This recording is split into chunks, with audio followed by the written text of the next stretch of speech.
Hello guys, a very good morning to all of you and welcome to my channel Monika गर classes. Last video में हम लोग हमारे principles को discuss कर रहे थे। आज हम उसी डिस्कशन को कैरी फॉरवर्ड करने वाले हैं, प्रिंसिपल्स पर डिस्कशन स्टार्ट करने वाले हैं। तो जल्दी से अगर आपने अभी तक चैनल को सब्सक्राइब नहीं किया है तो चैनल को सब्सक्राइब कर दें और वीडियो को अपने फ्रेंड्स के साथ शेयर करना मत भूलना। एक और चीज़ मैं रिकमेंड करूँगी कि इस वीडियो को देखने से पहले आप इसका जो लास्ट पार्ट था उसको ज़रूर देखना, ताकि आपको ये पता चले कि ये प्रिंसिपल्स जो हैं वो जिस पर्सन ने दिए हैं वो पर्सन कौन है, कैसे उन्होंने वर्क किया है। तो बेसिकली कुछ हिस्ट्री हमें पता होनी चाहिए, इंटरेस्टिंग भी टॉपिक हमारा बन जाता है और साथ में अगर हमें कुछ चीज़ें पता हैं तो हमारे कॉम्पिटिटिव एग्ज़ाम्स के लिए, स्पेशली जो हमारे NTA NET के एस्पिरेंट्स हैं उनके लिए बहुत ही बेनिफिशियल रहेगा। तो हमने हमारे 14 प्रिंसिपल के बारे में बात की थी। हमने कहा था, एक बार फटाफट नाम रिवाइज़ कर लेते हैं। Division of work, authority and responsibility, फिर हमने कहा third principle discipline, fourth unity of command, fifth unity of direction, six priority to general interest over individual interest, fair remuneration, effective centralisation, order, equity, stability in the tenure of personal, initiative, scalar chain and spirit day corps। जब भी हम इसको करेंगे एक बार सारे नाम ज़रूर revise करेंगे ताकि हमें ये सारे के सारे याद हो जाए। आज हम हमारे फर्स्ट प्रिंसिपल को डिस्कस करने जा रहे हैं जो कि है हमारा division of work. First principle है डिवीज़न ऑफ वर्क। तो देखो, डिवीज़न ऑफ वर्क जो जैसे कि अपने नाम से भी बता रहा है, डिवीज़न यानी डिवाइड कर दो किसको, वर्क को। जो हमारे फ्यूल थे उन्होंने क्या कहा, जितना भी काम है उसे क्या कर दो, स्मॉल टास्क में डिवाइड कर दो। यानी एक बहुत, मान लो एक एक्टिविटी है जिसमें काफ़ी लंबी एक्टिविटी है, तो उसको एक एक्टिविटी कहने की बजाय उसके छोटे छोटे टास्क बना दो कि इसमें जैसे मान लो पहले धागा बनाना है, अगर कोई कपड़ा बनाना है तो फिर उसको क्लोथ में चेंज करना है, फिर इसके ऊपर कुछ काम करना है। यानी जो भी एक पर्टिकुलर काम को करने में स्टेप्स होते हैं उनको टास्क में डिवाइड कर दो और सारे के सारे टास्क एक ही पर्सन को देने की बजाय, यानी सारा होल वर्क एक पर्सन को देने की बजाय इसको क्या करो, डिफरेंट पर्सन्स को असाइन करो। क्या कहा मैंने, फ्यूल मानते हैं, फ्यूल कहते हैं कि जितना भी काम है ऑर्गेनाइजेशन को उसे स्मॉल पार्ट्स में डिवाइड करना चाहिए और उन छोटे छोटे टास्क को एक ही पर्सन को ना दे के अलग अलग को देना चाहिए। पहले हम एग्जाम्पल से इस बात को समझ लेते हैं, फिर हम आगे की बात करेंगे। मान लो कोई एक्टिविटी है, वैसे ये जब हमने प्रिंसिपल के बारे में डिस्कस किया तभी भी इस बात को डिस्कस किया था, आज हम फिर रिपीट कर रहे हैं कि मान लो कोई भी काम है, उस काम को करने के लिए 5 स्टेप चलने पड़ता है। ठीक है, ये कह लो, चलो एक पर्टिकुलर प्रोडक्ट 5 मशीन से निकालना पड़ता है। Machine M1, machine M2, M3, M4 and M5। 5 machine से एक प्रोडक्ट निकलता है। एक वर्कर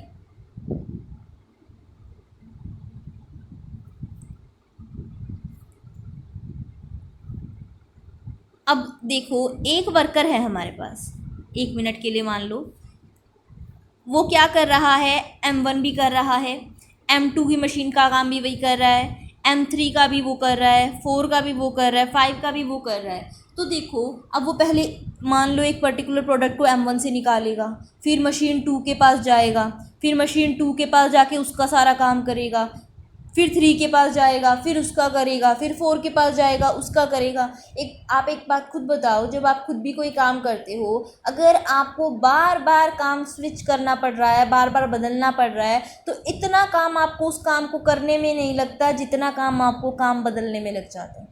और आप इनमें से एक्सपर्ट किस में होगे, इसको करने जाओगे फिर इसको करोगे। यानी आप एक ही चीज़, अगर इसकी बजाय अगर आपको एक ही काम रोज़ दिया जाए कि आपको क्या करना है, एक पर्टिकुलर मशीन M1 चलानी है, आप आज भी वही चला रहे हो, कल भी वही चला रहे हो, परसों भी वही चला रहे हो, तो क्या आपको इस मशीन 1 की इन्फॉर्मेशन पूरे अच्छे से नहीं हो जाएगी। यानी फ्यूल मानते हैं कि अगर एक ही पर्सन को एक ही टास्क बार बार दिया जाए तो वो उस काम में स्पेशलाइज हो जाएगा, और अगर एक बार वो उस काम में स्पेशलाइज हो गया तो टाइम भी सेव होगा और पैसे भी बचेंगे, कॉस्ट भी सेव होगी। टाइम कैसे सेव होगा? जब हम एक ही काम को बार बार करते हैं तो उस काम को करने में फर्स्ट टाइम हमें जितना टाइम लगा था हर बार उससे कुछ ना कुछ कम लगेगा, यानी एक एक्सपर्ट पर्सन किसी काम को करने में कम टाइम लेगा बजाय कि दूसरे पर्सन के। दूसरा, इससे कॉस्ट कम होती है। कॉस्ट कैसे कम होती है? एक तो जब टाइम बच गया एम्प्लॉय का, तो एम्प्लॉय का टाइम की वैल्यू है, उसको हमें पे करना होता है, तो कॉस्ट वैसे ही बच गई। और दूसरा, अगर एक पर्सन स्पेशलाइज है किसी काम को करने में, उसको वो काम अच्छे से करना आता है, तो वो वेस्टेज भी कम करेगा। उसे पता है कि इस काम को किस तरीके से करना चाहिए, कैसे करने से ज़्यादा नुकसान होता है सामान का, ज़्यादा कच्चा माल ख़राब होता है, और कैसे करने से कम। तो उसी वजह से क्या होगा? मटेरियल भी सेव होगा। और एक और चीज़ इस काम में हो पाएगी कि अब अगर हम मान लो ये पांचों काम एक ही पर्सन को दे देते, हो सकता है उसे M1 अच्छे से करना आता हो, M4 आ जाए, M5 आ जाए, पर 2 और 3 ना आता हो। यानी उसकी जो कैपेबिलिटी है, जो उसके पास क्षमता है, जो उसके पास हुनर है, वो सिर्फ 3 काम को करने के लिए तो सही है, पर 2 को करने के लिए नहीं है। तो इससे क्या होगा? ये काम अच्छे से कर लिया, ये कर लिया, ये कर लिया, लेकिन बीच में प्रोडक्ट में गड़बड़ी कर दी, तो आउटपुट क्या निकलेगा? अच्छा थोड़ी ना निकलेगा। हमारा प्रोडक्ट अच्छा नहीं होगा। और अगर हमारा प्रोडक्ट क्वालिटी वाला नहीं होगा, या फिर चलो उसने काम कर भी लिया, उसने बहुत ज़्यादा वेस्टेज कर दी, वो रीज़नेबल प्राइस पर नहीं होगा, तो मार्केट में स्टैंड आउट नहीं कर पाएगा। इसीलिए हमारे फ्योल ने क्या कहा? जितना भी काम है उसे स्मॉल पार्ट्स में डिवाइड करो, और instead of assigning whole work to one person, कि एक सारे काम को एक ही पर्सन को देने की बजाय assign it to many person in parts, यानी इसको क्या करो?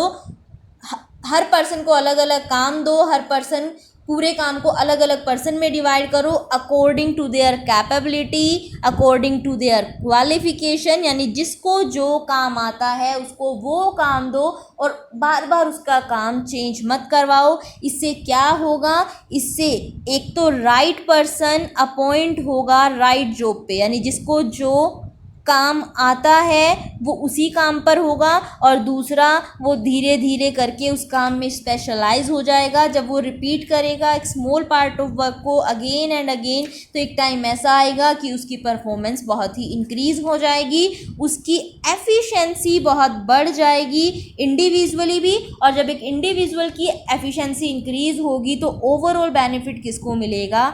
ऑर्गेनाइजेशन को मिलेगा। यानी अगर इंडिविजुअल लेवल पर फ़ायदा हो रहा है, यानी एक एम्प्लॉई ज़्यादा काम कर रहा है, कम कॉस्ट कर रहा है, दूसरा एम्प्लॉई भी यही कर रहा है, तीसरा भी, तो ओवरऑल ये सारा फ़ायदा जाएगा किसको? ऑर्गेनाइजेशन को ही जाएगा। ये फ्योल का कहना था। इसके साथ साथ वो क्या कहते हैं कि ऐसा नहीं है कि ये जो डिस्ट्रीब्यूशन है काम का सिर्फ हम किसी लिमिटेड वर्क में कर सकते हैं। कोई भी काम हो, चाहे वो टेक्निकल हो, चाहे वो मैनेजरियल हो, हर काम को डिवाइड किया जा सकता है और स्पेशलाइजेशन गेन की जा सकती है। उनके इसी प्रिंसिपल को ध्यान में रखते हुए आपने देखो हमेशा पढ़ा होगा कि हमारी जितनी भी एक्टिविटी होती है उसको हम डिवाइड कैसे करते हैं। एक प्रोडक्शन डिपार्टमेंट बना देते हैं, एक फाइनेंस डिपार्टमेंट बना देते हैं, एक सेल्स डिपार्टमेंट बना देते हैं, एक परचेज डिपार्टमेंट बना देते हैं। ये क्या किया हमने कि हम ये भी तो कर सकते थे कि एक ही पूरा ग्रुप बना दिया हमने, एक ग्रुप बना दिया, यही ग्रुप क्या करेगा? सामान खरीद के लाएगा, यानी परचेज भी यही करेगा, प्रोडक्शन भी यही करेगा, बेचेगा भी यही। क्यों नहीं किया? क्या ज़रूरत है हम ये अलग अलग ग्रुप बनाते हैं कि परचेज अलग लोग करके लाएंगे, प्रोडक्शन अलग करेंगे, फाइनेंस अलग, सेल्स अलग करेंगे? क्यों ज़रूरत है? एक ही पर्सन कर लेगा या एक ही ग्रुप कर लेगा सारे, तो इससे क्या होगा? कोई काम 2 बार हो जाएगा, कोई होगा ही नहीं। एक पर्सन को सेल्स बातें अच्छी करनी आती है, वो सेल्स कर सकता है, तो वो ज़रूरी थोड़ी है कि वो फाइनेंस भी रेज कर सकता है। या फिर किसी को बातें करके बेचना आता है, तो ज़रूरी थोड़ी है उसे अच्छा माल खरीदना भी आता है। यानी हर पर्सन में हर कैपेबिलिटी नहीं होती, उसको उसकी कैपेबिलिटी के अकॉर्डिंग काम दिया जा सके और हर पर्सन अपने अपने फील्ड में स्पेशलाइज होकर वर्क कर सके। इसीलिए ये डिवीज़न ऑफ वर्क बहुत ही इम्पोर्टेंट है। ऑलमोस्ट हर ऑर्गेनाइजेशन में वर्क करता है, ये मैंने कल भी बोला था, आज फिर बोल रही हूँ।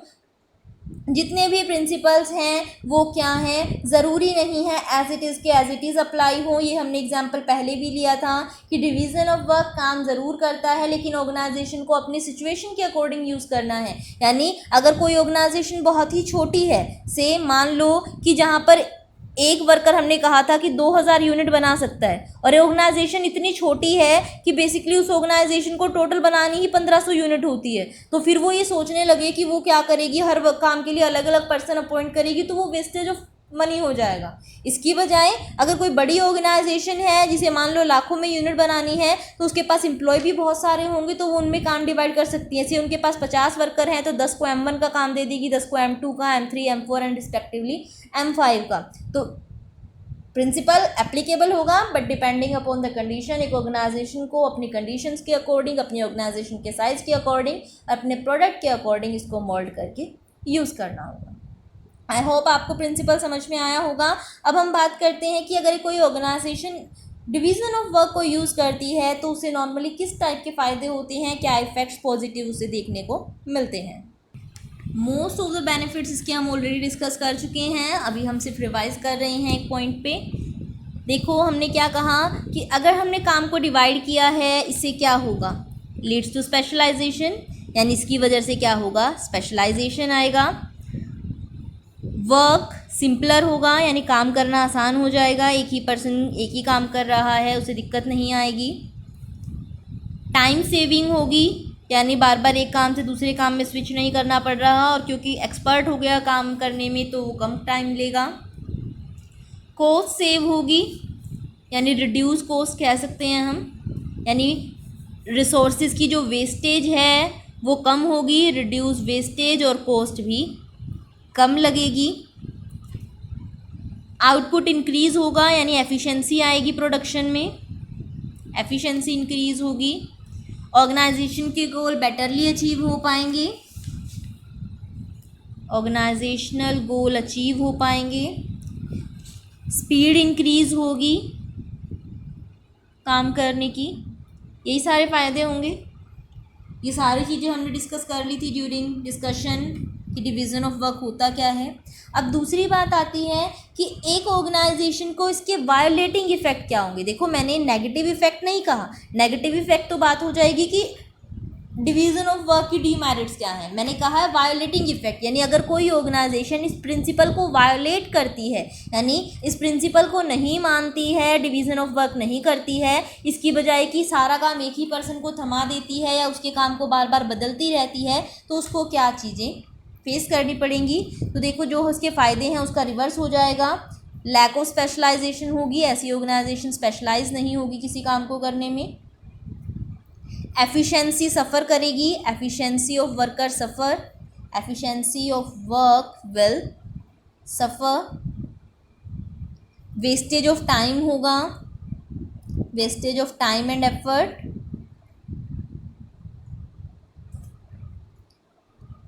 इसके साथ साथ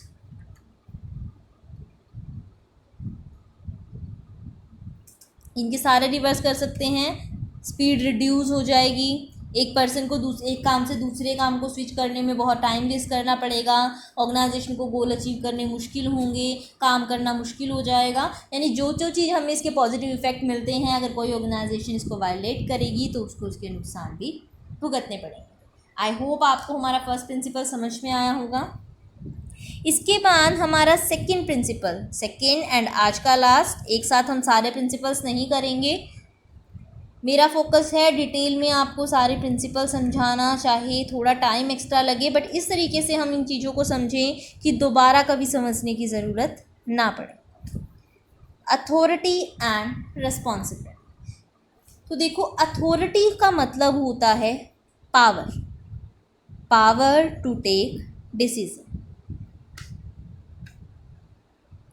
एंड रिस्पॉन्सिबिलिटी का मतलब होता है कि कोई भी काम आपको दिया गया है उसको कंप्लीट करने का obligation, obligation to perform assign task. हम कह देते हैं ना, ये काम मेरी रिस्पॉन्सिबिलिटी है, यानी ये काम मुझे दिया गया है, मुझे असाइन किया गया है और उसको काम करने की जिम्मेवारी मेरी है। और अथॉरिटी का मतलब है किसी चीज़ का डिसीज़न लेने की पावर मेरे पास है। तो अथॉरिटी और रिस्पॉन्सिबिलिटी का प्रिंसिपल क्या कहता है? देखो, ये अलग अलग नहीं है, दोनों को जोड़ के बात करता है हमारा ये प्रिंसिपल।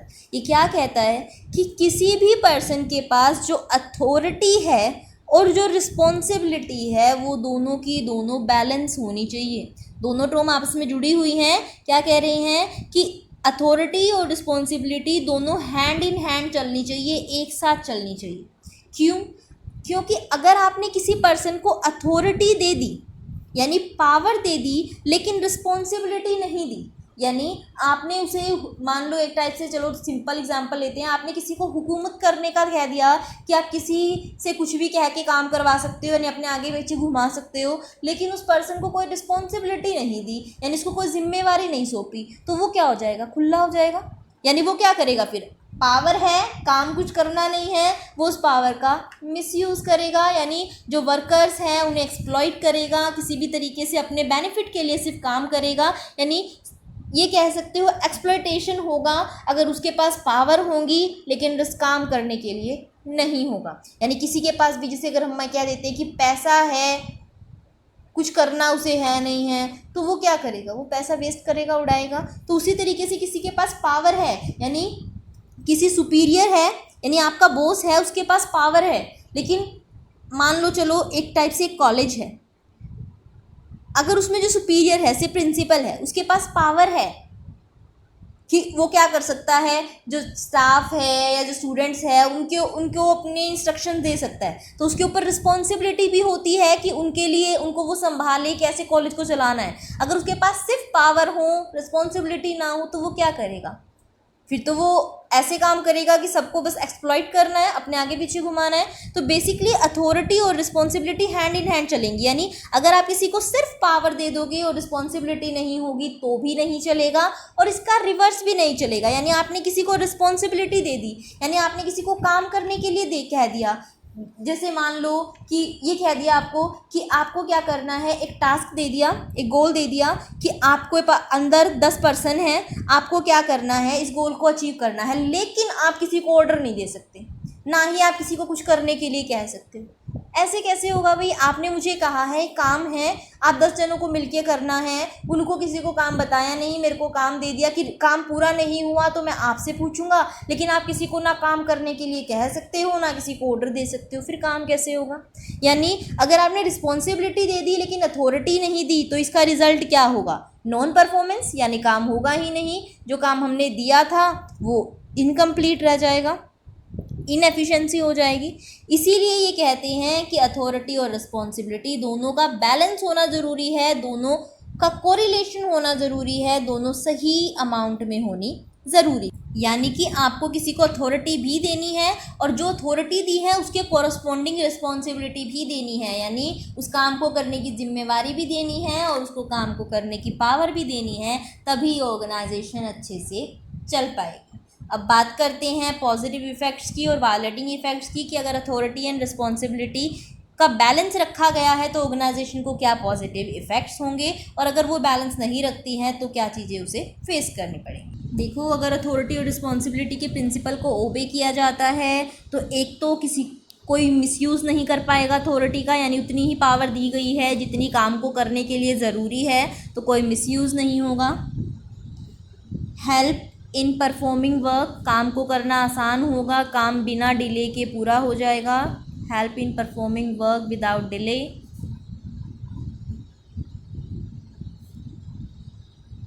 यानी कह सकते हो टारगेट अचीव हो पाएंगे।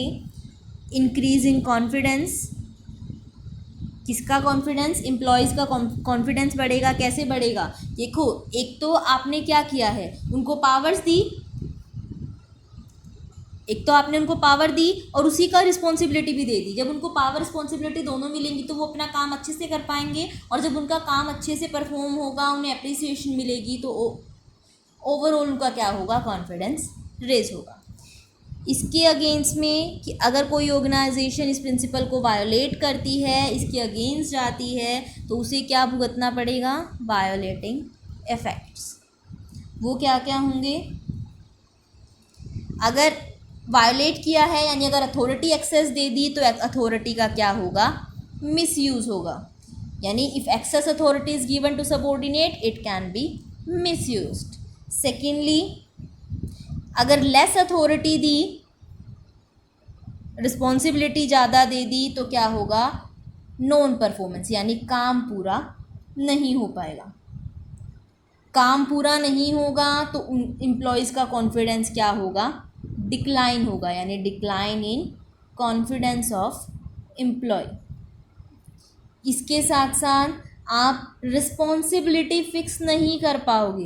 रिस्पॉन्सिबिलिटी फिक्स का मतलब यानी अगर कोई काम नहीं हुआ है तो आप किसी को जिम्मेवार नहीं ठहरा सकते। अगर मान लो कि आपने क्या कहा, ए कोई पर्सन है, उसको पावर नहीं दी और काम दे दिया, फिर आप उससे कहोगे कि आपने काम क्यों नहीं किया, तो वो कहेगा मेरे पास पावर नहीं थी, मैं कैसे करता। जैसे अभी मैंने कहा, आपको कह दिया गोल अचीव करना है, आपके साथ 10 पर्सन हैं लेकिन आप उन्हें ऑर्डर नहीं दे सकते, तो कल आपको आपसे पूछेगा कि आपने काम क्यों नहीं किया, आप कह दोगे जब मेरे को पावर ही नहीं दी मैं कैसे करता, जब मैं किसी से करवा ही नहीं सकता। यानी रिस्पॉन्सिबिलिटी इज़ नॉट फिक्स नहीं हो पाएगी।